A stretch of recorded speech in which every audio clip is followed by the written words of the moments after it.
నువ్వు దేవుని సంఘానికి వచ్చినప్పుడు, నువ్వు దేవుని దగ్గరికి వచ్చినప్పుడు నువ్వు ఎలాంటి ఆలోచన కలిగి ఉండాలో వాక్యం మనకి తెలియపరుస్తుంది.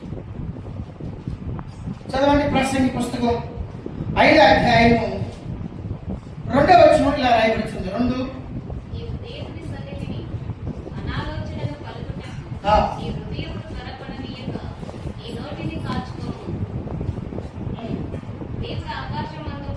చెప్పండి. దేవుడు ఆకాశమందు ఉన్నాడు.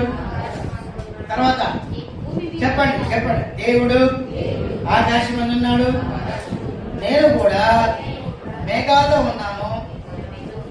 మరి ఎక్కడ చెప్పండి, ఆ మాట చెప్పండి. యేసయ్య ఆకాశంలో ఉన్నాడు, నేను మాట చెప్పండి. మీరు ఆయన నిన్ను చూస్తున్నాడు. ఆయన నిన్ను చూస్తున్నకి ఆలోచన ఉండి నువ్వు దేవుని సంతానం ఉంటే చాలు. ఈ రోజు నువ్వు పొందుకోవాల్సిన ఆ ధైర్యం పొందుకొని పోతావు. ఈ రోజు నువ్వు పొందుకోవాల్సిన దేవుని కటాక్షం నువ్వు పొందుకొని పోతావు.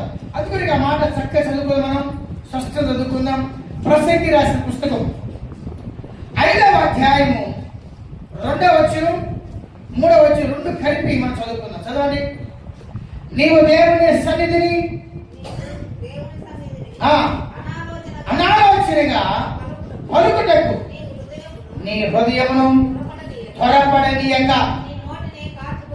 అనాలోచనగా ఏం మాట్లాడుతాం? దేవుని సంఘంలో మాట్లాడు, కానీ అనాలోచనగా పాడుతూ ఉంటాం. చెప్ప ఎలా పాడతాం పాటలు? ఎలా పాడతాం పాటలు? చెప్పాలా? చెప్పండి చెప్పండి.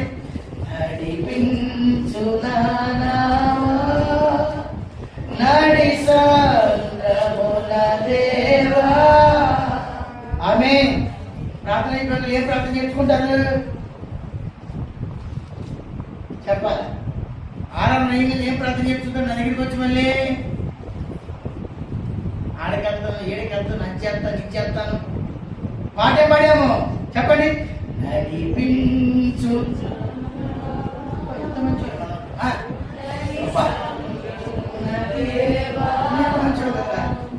ఒకసారి ఎంత రాయ పాడారు. ఆమె ప్రార్థన అయిపోయిందండి. బైబిల్ అలా పడేసి నీ ఇష్టం చూడడానికి పాడేదేది నడిపించు.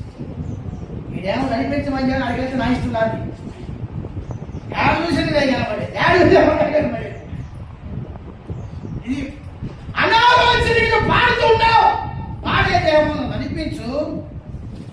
పాట అయిపోయిన తర్వాత ఇంటికి వెళ్ళిన తర్వాత ఎక్కడ పడితే అక్కడ ఇష్టానుసారంగా మన ఇష్టానుసారంగా మనం వెళ్తున్నాం. ఆ పాటకి మన బ్రతుక్కి అర్థమే లేదు. అంతే రాయబడింది అక్కడ. నువ్వు దేవుని సన్నిధానంలో ఏది పాడుతున్నావో, ఏది ఆడుచున్నావో, ఏది మాట్లాడుచున్నావో ఆలోచన కలిగి చేయి. ఆకాశమందు ఆయన ఉన్నాడు.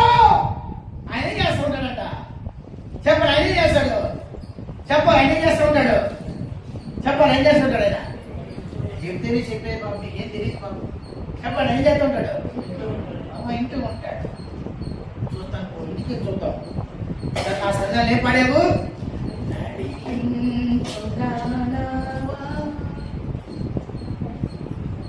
నడి సముద్రంలో. ఎక్కడంట? సముద్రం ఒడ్డుని కాదు, ఎక్కడ మళ్ళీ సముద్రం మధ్యలో నడిపించిన ఆయన అని పాట పాడి ఈ ప్రార్థన ఇంటికి అయిపోయిన ఇంటికి వెళ్ళిన తర్వాత బయట పెట్టి చెప్పండి. అన్ని మన సంక్షిప్తాలు చేసి ఏదైనా మనం ప్రార్థన చేసి ఇక్కడికి వెళ్ళమంటే వద్దని దేవుడికి అడుగుతున్నామని ఎప్పుడైనా దావీదు అన్నాడు. చెప్పండి. దావీదు అన్నాడు. చెప్పండి. దావీదు అన్నాడు, ప్రభువా అక్కడికి వెళ్ళమంటే వద్దా? ప్రభువా ఈ దండును తరమంటే వద్దా? ప్రభువా ఆ ఊరికి వెళ్ళమంటే వద్దా? మనకున్న ముందున్న భక్తులు నేర్పించారు మనకి. ఇదే మనం పాడుచున్నాం ఆలోచన లేకుండా. ఆడేమో అడిగేస్తున్నావు. ఈ పాటకి మన జీవితానికి, మన బ్రతుకుడికి అసలు పోలికే లేదు. అందుకే దేవుని సన్నిధానంలో నువ్వు పాట పాడినా సరే అనుభవిస్తూ పాడాలి. చెప్పాలి ఎలా పాడాలా? అనుభవిస్తూ పాడాలి. పాటను పొందుకుంటూ పాడాలి. పాటని అనుభవిస్తూ పాడాలి. పాటలో ఉన్న శక్తిని పొందుకుంటూ పాడాలి. అప్పుడే ఆ పాటలో ఉన్న అభిషేకం, ఆ పాటలో ఉన్న దేవుని శక్తి నీ మీద కుమరించుకోవాలి. పౌలు శీలుడు వాళ్ళు సరసాలు ఉన్నప్పుడు పాట పాడుతూ ఉన్నారు. మరి అక్కడ భూకంపం వచ్చి ఎన్నిసార్లు మన పాటలు పాడినాయి? 3 పాటలు పాడినాయి. ఒకసారి భూకంపం వచ్చిందా? శుక్రవారం పాటలు పాడుతున్నాం. చెప్పండి, శుక్రవారం పాటలు పాడుతున్నాం, మంగళవారం పాటలు పాడుతున్నాం, యవనశ్రీ మీటింగ్లో పాటలు పాడుతున్నాం. చెప్పండి, ఆదివారం పాటలు పాడుతున్నాం, శనివారం పాటలు పాడుతున్నాం, అన్ని పాటలే. ఒకసారి నా భూకంపం వచ్చిందా? పక్కన అడుగు.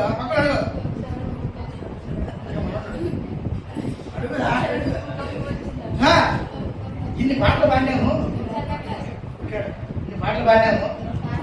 ఒక్కసారి భూకంపం వచ్చిందా? ఒకసారి భూకంపం వచ్చిందా? పుష్ప రావాలి. మరి ధ్యానిస్తూ పాడుచుండగా ధ్యానించి పాడాలి. వచ్చి పాడద్దు. వాళ్ళు ధ్యానించి పాడారు. ఏమో నాటి చూస్తున్నావు ఏంటమ్మా అంటే నాటికి ఏముంటుందయ్యా, అది మనం అదే. నిజమే, మన బ్రతుకులో ఉన్నది అక్కడ నాటిగా నటిస్తారు. వాడు పాట నటించకూడదు. క్రైస్తవుడు నటించకూడదు. భక్తి నటన కలిగిన భక్తి ఉండకూడదు. భక్తి అంటే ఎన్నో దాటుకుంటూ పోవాలి. బస్సులో ప్రయాణం చేస్తున్నాం, కంపెనీ నుంచి బళ్ళారికి ఎన్ని ఇళ్ళు దాడుతున్నాం, ఎన్ని చెరువులు దాడుతున్నాం, ఎన్ని చెట్లు దాడుతున్నాం, ఎన్ని కాలువలు దాడుతున్నాం, ఎన్ని డ్రైనేజ్ దాడుతున్నాం, ఎన్ని స్పీడ్ బ్రేకర్లు దాడుతున్నాం. ఎవరు అన్నారు? ఎన్ని స్పీడ్ బ్రేకర్ దాడుతున్నాం కదా? ఎన్ని దాటుకు ఒక ప్రయాణం చేయాలంటే చెప్పండి. ఒక ప్రయాణం చేయాలంటే పక్కన చెప్పండి. ఒక ప్రయాణం చేయాలంటే చెప్పండి. ఎన్నో దాటుకుంటూ పోవాలి. మళ్ళీ నీ గమ్యస్థానం చేయాలంటే ఈ ప్రయాణం చేయాలి. ఈ ప్రయాణంలో ఎన్నో దాటుకొని పోవాలి. ఒక్కసారి నిలిచేది కాదు, ఒక్కసారి ఆగి చేసేది కాదు. భక్తి అంటే ఆత్మీయ ప్రయాణం చేస్తున్నావు. అందుకొరకే జ్ఞాని అయిన సైలమన్ అంటున్నాడు, నువ్వు దేవుని సంఘానికి వచ్చిన తర్వాత ఎలా ఉండకూడదు అంటాడు. ఎలా లేకుండా ఎక్కినట్టు లేదమ్మా, ఎక్కింది. చెప్పాలి ఎలా ఉండకూడదు? అలా అనాలోచనగా పాడకూడదు. నువ్వు పాడేటప్పుడు కూడా ధ్యానించి పాడు. భక్తుడు అంటున్నాడు, చెప్పండి, ధ్యానించుతుండగా నాలో చెప్పండి నాకు నేను ధ్యానించుతుండగా నాలో కారం మంట పుట్టింది. చెప్పించింది మన పిల్లలు నమ్మకస్తులు. చెప్పండి, నేను ధ్యానిస్తుండగా నాలో కారం మంట పుట్టింది. నాకు చెప్పు, మెమ్మకి చెప్తుంది. నాకు చెప్పు, అమ్మకి చెప్తుంది. క్లాస్ చెప్పండి, నేను ధ్యానిస్తుండగా గుంటూరు కారం వాక్యం ఉంటాము. ఈ వాక్యం చూపిస్తా. చెప్పండి, నేను ధ్యానిస్తుండగా నాలో గుంటూరు కారం మంట మండింది. మా అమ్మాయి చదువుతుంది. చూడమ్మాయి అమ్మాయి రోజు ఆప్షన్గా రచింత ఎవరు చేసి రచయిస్తారన్న చదువు. మరి చూడండి, కీర్తన రాసిన పుస్తకంలో భక్తుడు ఏమంటాడంటే, ఒకసారి చదువుతాం. దావీదు రాసిన కీర్తన పుస్తకం, నేను ధ్యానిస్తుండగా నాలో మంట పుట్టెను అని మాట్లాడాలి. చూడండి.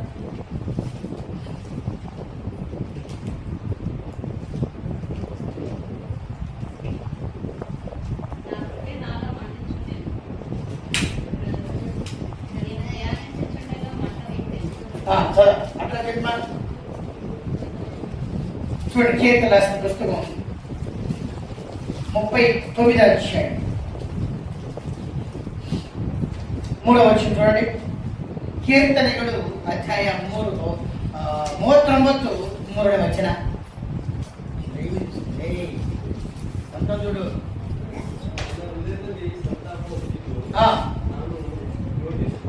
ನಾನು ಯೋಚಿಸುತ್ತಾ ಇರುವುದಲ್ಲಿ ಬೆಂಕಿ ಉರಿಯಿತು. నేను ఎక్కడ మాట ఇక్కడ ఉందా? అదే చెప్పండి. నేను ధ్యానిస్తుండగా గుంటూరు కారం మంట పుట్టింది.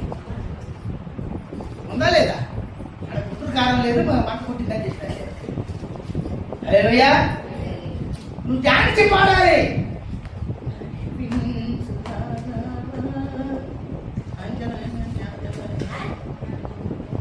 లోపల ఆలోచన, నాలుగు మీద ఒక పాట. అమ్మా దయచేసి, అయ్యా దయచేసి అలా పాడు. నువ్వు పాట పాడితే ఆ పాటలో ఒక అభిషేకం, ఆ పాటలో ఒక శక్తి, ఆ పాటలో దేవుని యొక్క క్రియలు, ఆ పాటలో దేవుని యొక్క కార్యాలు జరిగే విధంగా మనం చెయ్యాలనేదే ప్రభు కోరుకుంటున్నాడు. తెలుగు చదవడం మాట చదవండి, తెలుగు చదవండి. తెలుగు కన్నడ ఒకసారి 39 వచనం చదువుమా. టీచర్మా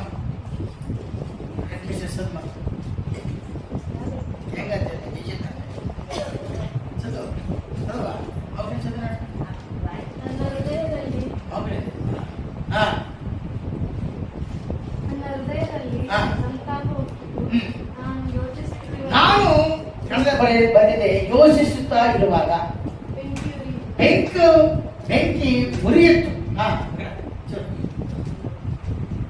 చదివారంతా చదవండి.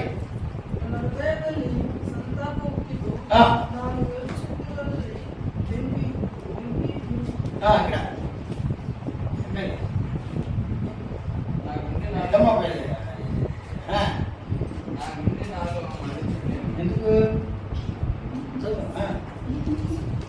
నేను ధ్యానిస్తుండగా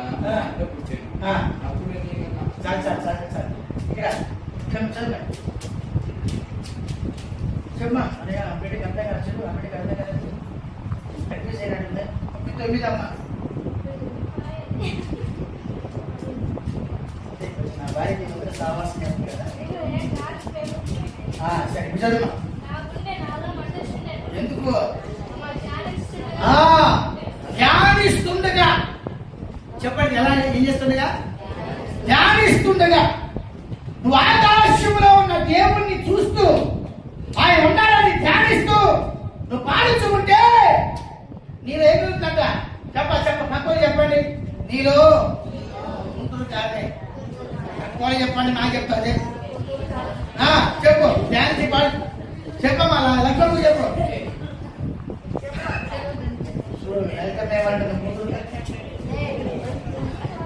చెప్పండి, ధ్యానిస్తూ పాడుతుండగా. పక్కన చెప్తున్నాను, విద్యకు చెప్పు. చెప్పండి. నువ్వు ధ్యానిస్తూ పాడుతుండగా అక్కడ నీలో గుంటూరు కాడమే. అక్కడ చెప్పండి. నువ్వు ధ్యానిస్తూ పాడుతుండగా ముందు చెప్పు. లలిత మిషంలో ఏమనుకుంటున్నాడు? చెప్పండి. నువ్వు ధ్యానిస్తూ పాడుతుండగా, నువ్వు ధ్యానిస్తూ వాక్యం వింటుండగా చెప్పండి, నీలో గుంటూరు కాడమే. హల్లెలూయా. మంటపడతాయి. వాక్యం ఉందమ్మా, అవద్దు అంటే చెప్పండి. నేను ధ్యానించుచుండగా నాలో చెప్పండి. నేను ధ్యానించుచుండగా చెప్పండి. లలితమ్మ చెప్పండి, నువ్వు చెప్పాలి. చెప్పు. నువ్వు గుంటూరు కారణం చెప్పాలి, గుంటూరు మాట చెప్పాలి. దేవుని ఇష్టం. అనాలోచన పాడద్దు. నువ్వు అనాలోచన కూర్చోటం కూడా దేవునికి ఇష్టం లేదు. ఎప్పుడైతే విచారంగా కూర్చుంటావో సాతాడు, ఏమ్మా నువ్వు నా బిడ్డవు నాన్న, ఈ సమయం అంతా నాదే అంటాడు. కనుక నువ్వు దేవుని సన్నిధికి వచ్చిన తర్వాత ఉత్సాహం ఉంది, కృప పొందుకోవాలి. ఈ ప్రార్థనకు వచ్చే ముందు ఎంతమంది ఇంటి కాడకు వస్తే ప్రార్థన చేసి వచ్చారు? ఒకటి. నాయనో నేను ధన్యున్నే, స్తోత్రం. ఎంచెవి చేసి ఆదాం ప్రార్థన నువ్వు మా ఎంచెవి చేసిందే 5 నిమిషాలు ప్రార్థన చేయాలి. ప్రయాణం కోసం ప్రార్థన చేస్తుంటావు. ఏమని చేసినావు? 5 నిమిషాలు. అదే ప్రయాణం కోసం ప్రార్థన చేసామన్నా వచ్చేటప్పుడు వాహనం ఆటంకం లేకుండా చేయ, కుక్కలు ఆటంకం లేకుండా చెయ్యి, కార్నర్లో బస్సులు తగ్గకుండా కాపాడు. 5 నిమిషాలు నీ ప్రార్థన సరిపోయింది. మళ్ళీ ఇంక మా కోసం ఏం చేసినావు? కర్ణం తల్లి నువ్వెంతసేపు చేసినావు? ప్రార్థనకు వచ్చే ముందు అది ప్రార్థన అవుతుందా? నీ బిడ్డ ఫోన్ చేస్తే 2-3 మాటలు పెట్టేస్తున్నావా? చెప్పు, ఇంక చెప్పు అని మాట్లాడతావే. హల్లెలూయా. మనం ప్రార్థనకు వచ్చేటప్పుడు ఏం చేస్తారు? కొంత సమయం చేయాలా? కొంత సమయం కేటాయించుకొని నీ సన్నానికి వెళ్తున్నాను వెళ్ళింది నాకు ఉపయోగకరం అంట. చెప్పండి, ఏం చేయాలా? మీరు స్టోర్కి వెళ్ళినప్పుడు బాగా లైన్ నిలబడ్డారు, మీ దగ్గర కూర్చొని మూసేసే స్టోరు. ఏమంటారు మీరు? మంచోడు అప్ప, చాలా మంచోడు అంటారు. ఆ స్టోర్ వేసేవాడిని అంటారు. ఏమంటారు మీరు? ఏమంటారు? బాగా లైన్ నిలబడ్డారు, మీ ముందు అందరూ ఏడ్చుకు అయిపోయారు. మీరు వచ్చేసరికి స్టోర్ మూసేసే కాదు, డోర్ వేసేసాడు, తలుపు వేసేసాడు, మూసేసాడు. మీరు ఏమంటారు? చాలా మంచోడు అయ్యాను. రేపు వద్దని అంటారు మీరు? ఏమంటారు? మీరు వెళ్ళింది పని జరగాల. చెప్పండి, వెళ్ళి పని జరగాల. చెప్పండి, వెళ్ళి పని చెప్పండి, వెళ్ళి పని చెప్పండి. నేను వెళ్ళి పని ఇట్లా అన్నారా? ఇదేమన్నారు? ధ్యానిస్తూ పాడుతుండే భక్తులు ప్రార్థన చేస్తున్నారు. చెప్పండి, మీ ప్రార్థన సఫలమవును గాక. చదవండి, 7వ కీర్తనలో 6వ వచనం అనుకుంటున్నాను రాయబడింది. భక్తుడు అంటున్నాడు, మీ ప్రార్థనలన్నీ సఫలమవుతాయి. చదవా 6వ వచనం. ఎన్నో వచనం?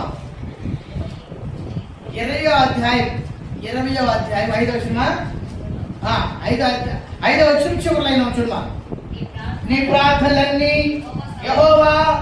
చెప్పండి, నా ప్రార్థనలన్నీ, నేను చేసే ఆరాధనలన్నీ, నేను పాడే పాటలన్నీ, నేను వినిచిన వాక్యాలన్నీ, చెప్పండి, నేను వినిచిన వాక్యాలన్నీ చెప్పు నాలో సఫలమగును గాక.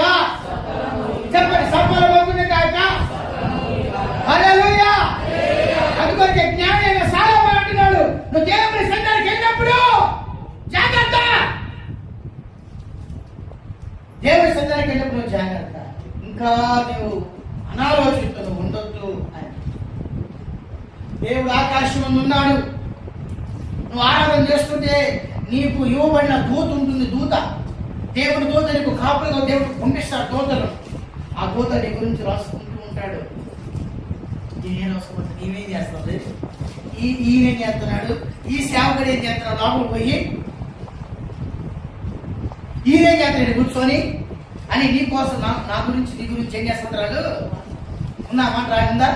ఉందా మలాకి పుస్తకంలో చూడండి 4వ అధ్యాయంలో నీవు నేను కూర్చొని మాట్లాడుకుంటూ ఉంటే ఆ దేవదూతలు నీ కొరకు నా కొరకు దేవుడు పంపిన దేవదూతలు రాసుకుంటూ ఉన్నారు. ఏం చేస్తుంది ఆశీర్వాదమ్మా, ఈ పద్మం ఏం చేస్తుంది, ఈ మాణిక్యం ఏం చేస్తుండే, ఈ గ్రంథం ఏం చేస్తుండే, వీళ్ళందరూ ఏం చేస్తున్నారా? ఏం చేస్తాందా? చెప్పండి, ఏం చేస్తారు? చదవండి. మలాకి రాసిన పుస్తకం మనం చూసినట్లయితే 3వ అధ్యాయం 16వ వచనం. 3వ అధ్యాయం 16వ వచనం. అప్పుడాలు అంటాము ముందు పోకుండా. మరి అప్పుడాలు ఎందుకంటే మాట పాడికి ముందుగా ఈరోజు ఆదివారం అది అప్పటి నుంచి చెప్పాలంటారు. చెప్పండి, ఒకరితో ఒకరు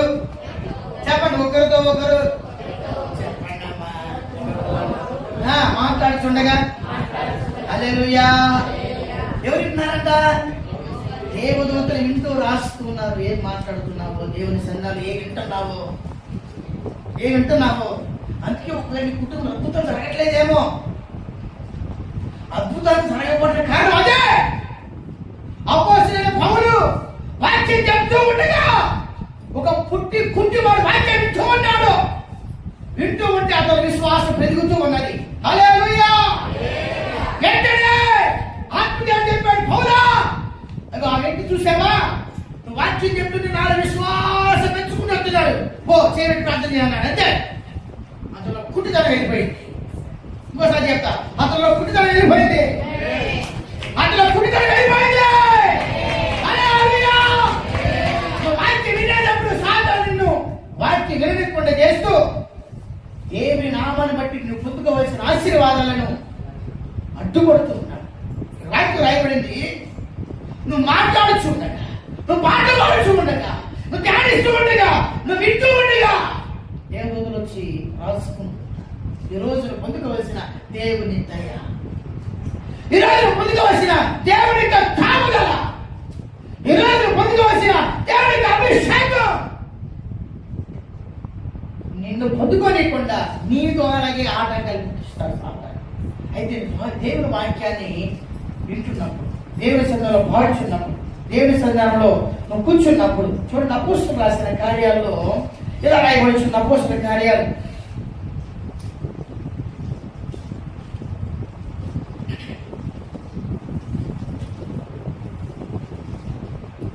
14వ అధ్యాయం 7వ వచనం, 8వ వచనం, 9వ వచనం, 10వ వచనం చదువుకుంటూ వస్తే రాయబడింది. చదవండి. అపోస్తలుల కృత్యాలు అధ్యాయ 14 అధ్యాయ 7వ వచనం కింద 10వ వచనం వరకు.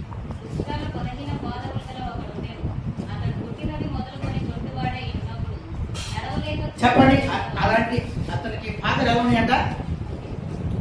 బలహీనమైన పాదాలు. చెప్పండి, ఎలా పాదాలు? నీవు నేను మన పిల్లలు ఎలాంటి బలహీనమైన వారిని, అన్నింటిలో సంపాదించడంలో, ఖర్చు పెట్టడంలో, తింటంలో, అనుభవించడంలో అన్నింటిలో బలహీనలో, ఇలా రుస్తులలో బలహీనమైన పాదమైన ఒకడు ఉండాడు. అతను పుట్టినది వదుకొని పుట్టివాడే. ఇప్పుడు కింద చదువుకున్నా, అతడు పౌలు మాట్లాడట వినేను. చూడండి, ఇక్కడ మాట జాగ్రత్త కదా. చెప్పండి, పౌలు మాట్లాడుచుండగా ఏం చేసినట? చెప్పండి, పౌలు మాట్లాడుచుండగా ఎట్లా చేస్తాడు? హల్లెలూయా. వింటుంటే కింద ఏం రాయబడిందంటే, పౌలు అతని వైపు చేరి చూశాడు. ఏం చేశాట? చూడండి, నేను పరిశుద్ధాత్మ దేవుడు చెప్తున్నాడు, పౌలా ఇదిగో అదైతే చూసావా, నువ్వు మాట్లాడుతుంటే నీ నీవు నా వాక్యం చెప్తుంటే అతను వింటున్నాడు. వింటుంటే అతను ఏమొచ్చిందంట? విశ్వాసం కలిగి పో, చేయబెట్టుకో, ప్రార్థన చేయపో, వచ్చేంత స్వస్థత చూపో అన్నాడు. కింద మాట అదే రాయబడింది. జాగ్రత్తగా వింటున్నాడు. పౌలు చెప్తున్నాడు వాక్యం. ఈరోజు కూడా సేవకులుగా మీకు ఇవ్వబడిన మేము వాక్యం చెప్తున్నాం. ఎలా ఈ వాక్యం వింటున్నావు? ఎలా వాక్యం వింటున్నావు? ఈడ ఈ బలహీనమైన పాతలైన ఈ వ్యక్తి మా దేవుని మాటలు వింటున్నాడు. వింటుండగా ఇంట్లో విశ్వాసము పెరిగినట్టుగా రాయబడింది. ఆ సమయంలో పౌలు గారితో పరిశుద్ధాత్మ దేవుడు అంటున్నాడు, పౌలా ఇదిగో ఆ వ్యక్తి చూడు, నువ్వు వాక్యం చెప్తుండగా, నువ్వు మాట్లాడుతుండగా అతని విశ్వాసం పెరిగిపోతుంది. చేయబడి ప్రార్థన చేయి, అతని పేరు చెప్పి ప్రార్థన చేయి, అతని గోత్రం చెప్పి ప్రార్థన చేయి, అతని వంశం చెప్పి ప్రార్థన చేయి, నేను అతను స్వస్థపరుస్తానని పరిశుద్ధాత్మ దేవుడు మాట్లాడిన తర్వాత అక్కడ రాయబడింది. చూడండి, అక్కడ చూడండి. పౌలు అతని వైపు తేరి చూచి స్వస్థత పొందుటకు చూడండి, గ్రహించాడంటే ఆత్మదేవుడు చెప్పాడు. ఆత్మదేవుడు ఏం చెప్పాడు? మరి మా దగ్గరకు వచ్చి ఎన్నిసార్లు మీరు ప్రార్థన చేసుకున్నారు, బాగా అవుతుందా మీకు? అంటే నా లోపమా, నీ లోపమా, యేసయ్య లోపమా? మనం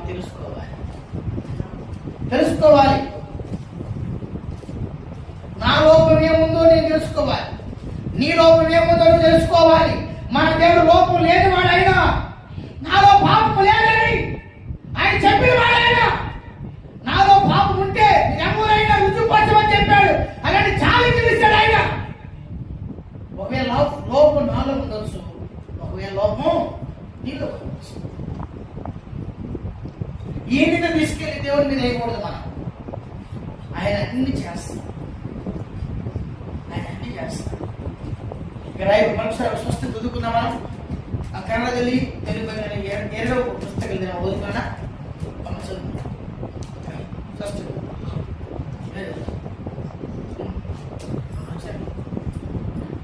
వచ్చిందా? 14, 7, 8, 9.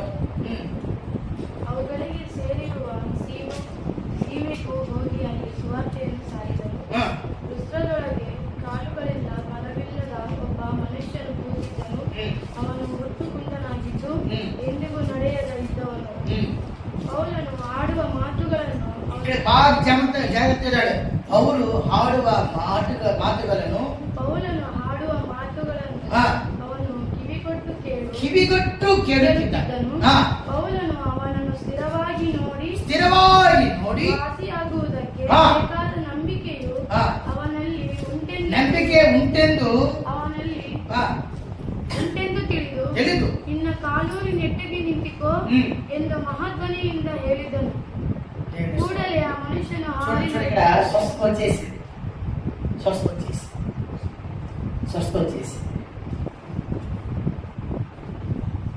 ఇక్కడ పొరపాటు ఉంది. పౌలో పొరపాటు ఉందా? ఈ వ్యక్తిలో పొరపాటు ఉందా? దేవులో పొరపాటు ఉందా? చెప్పండి, ఎవరిలో పొరపాటు ఉంది? పౌలు చెప్పే ప్రసంగంలో పొరపాటు లేదు, అతను వినే దాంట్లో పొరపాటు లేదు, దేవులో పొరపాటు లేదు కాబట్టి పొందుకున్నాడు అతను. మరి మనం ఎన్నిసార్లు ప్రార్థన చేయించుకున్నా ఏ బాధ చెప్పరు కదమ్మా, ఏ బాధ అదే కారణం ఏంటి తెలుసా? నీలో నాలో లోపం వచ్చుకొని చేసే ఆయన ఏముండదంట? చెప్పాలి ఒక్కొక్కరు చెప్పండి. నీలో నాలో స్తోత్రం, మన యేసయ్యలో పెద్ద స్తోత్రం. మరి చెప్పండి, నీలో నాలో స్తోత్రం, మన యేసయ్యలో పెద్ద స్తోత్రం. మొక్కలు చూసిన కొత్త చెప్పుకో, ఏ చెప్తావు? చెప్పండి, నాలో నీలో లోపం ఉండొచ్చు కానీ నేను నమ్మిన దేవుళ్ళు లేనే లేదు.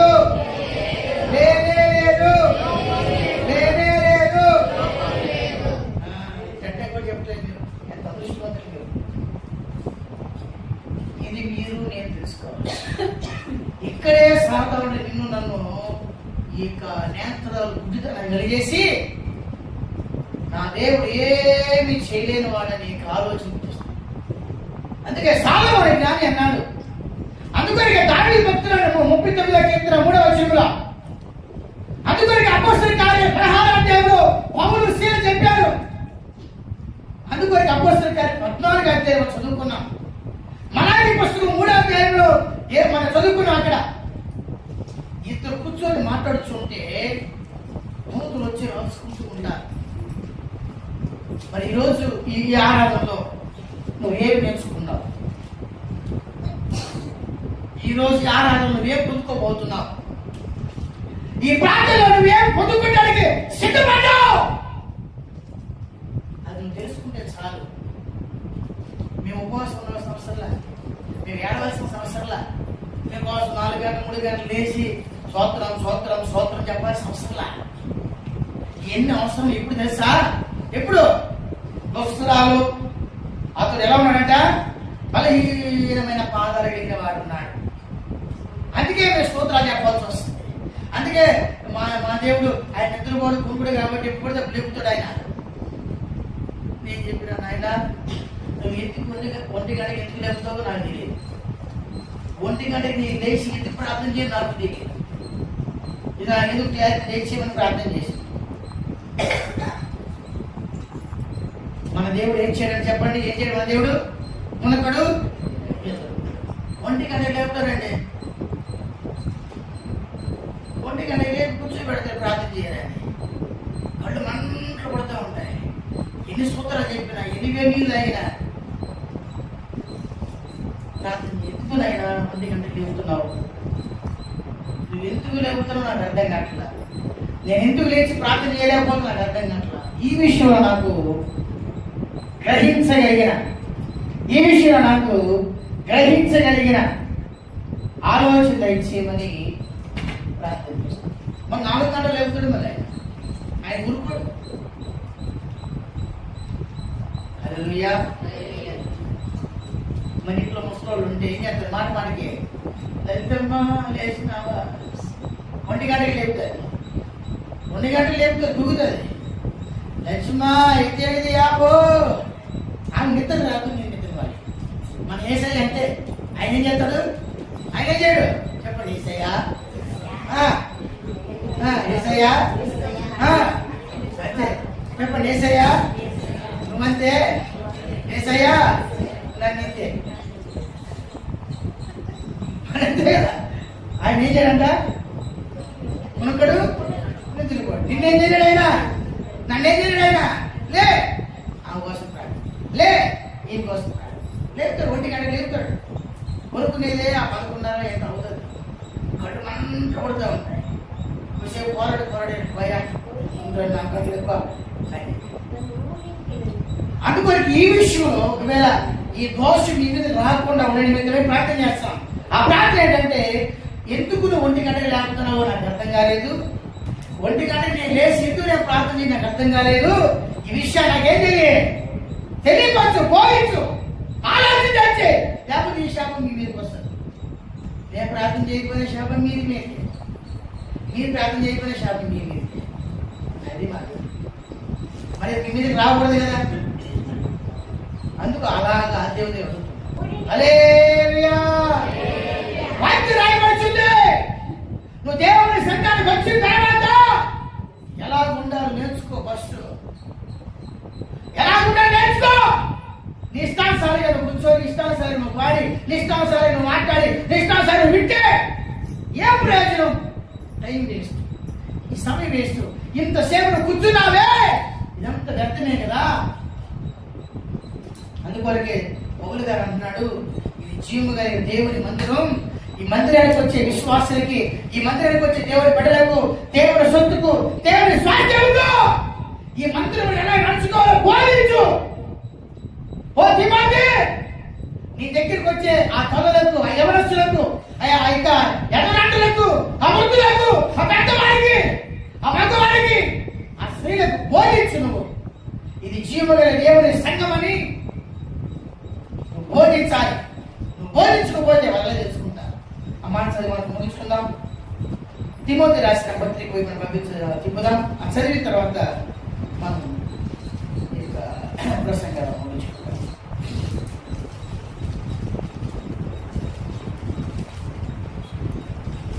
3వ అధ్యాయం, 1 తిమోతి 3వ అధ్యాయం 15వ వచనం చదువుకుందాం. 15-16. మొదటి తిమోతి 3వ అధ్యాయ 15వ వచనం 16వ వచనం. అయినను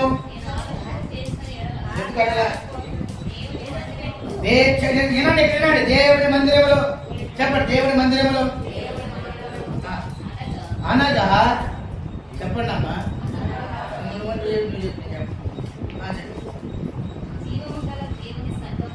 చెప్పండి.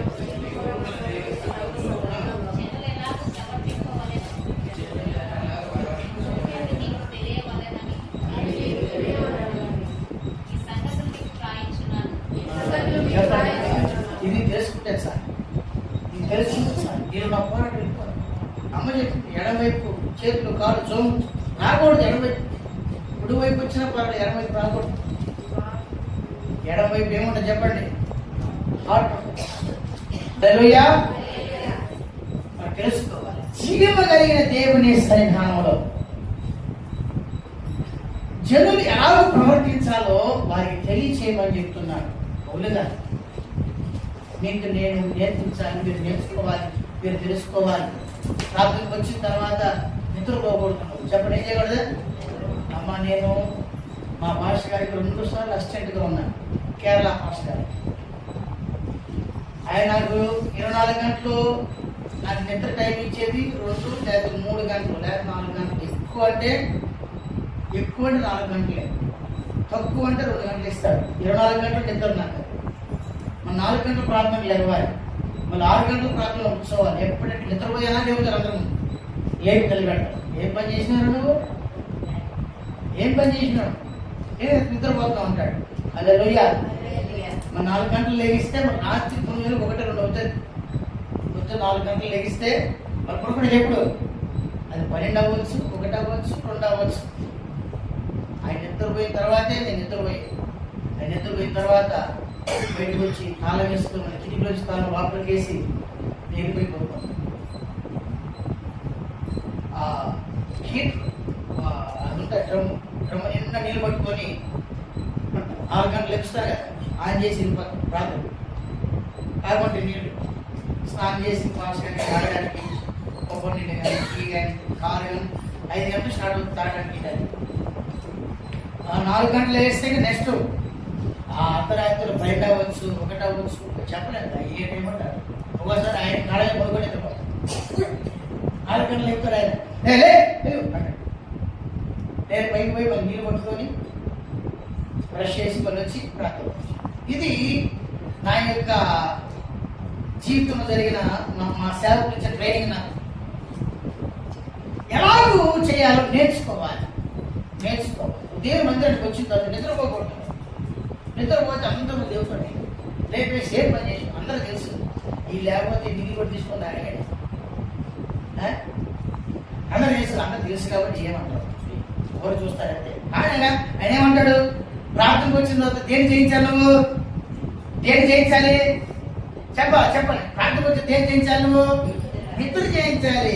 నిద్ర నువ్వు చేయించకపోతే సాధన చేయించాలి నువ్వు నీ కంటి ముందు నీ కంట్లో నిద్ర చేయించలేవు నువ్వు. మరి స్వామిని చేయిస్తావు, సాధన చేయిస్తావు, పోరాటం చేయిస్తావు. చెప్పండి యేసయ్యా నాకున్న ఈ నిద్ర నేను చేయించలేను, సాధన నేను చేయించానయ్యా. ఆ నిద్ర నేను జయించాలని నీటి నిలబెడతాడు ఆయన. అంతే, అవమానించాలని కాదు. నా వైరస్ అనేది మాట ఎందుకు చేస్తా జయించాలి ఉంటే ధైర్యం ఉండాలి. ఏం జరిగినా ఎన్ని వచ్చినా ధైర్యం ఉండాలి. పిరికితా ఉండకూడదు. పిరికోడు దేవుడు రాజ్యానికి బారు. పిరికివాడు అవిశ్వాసులు, అన్యాయం చేసేవాళ్ళు, దొంగలు, వ్యభిచారులు, లోపులు, మాంత్రికులు దేవుడి రాజ్యానికి వారసులు కారు. నేను వాటిని రాయబడి నీకు పిరికితనం ఉంటే మనలో రాజ్యం బావు. పిరికితనం ఉండకూడదు సేవలో. క్రైస్తవుడికి ఏమన్నా చెప్పండి, పిరికితనం. ఎందుకంటే మీకు తోడుగా ఉంటాడు. అదే నమ్మకం. దేవుడు నీకు తోడుకుంటే పిరికితనం ఎందుకు? పిరికితనం హల్లెలూయా. అందుకొరకే 1 తిమోతి 3:15 జీవము కలిగిన దేవుని మందిరంలో జనులు ఎలా ఉండాలో వారికి తెలియపరుస్తుంది. అప్పుడే మీరు దీవించబడతారు. దానికి వచ్చి వేస్ట్ కదా. ఎంతో సమయానికి అంటే చూపించారే అది వేస్ట్. పోయి దొరికితే కాని వేసిపోతారు, అది వేస్ట్.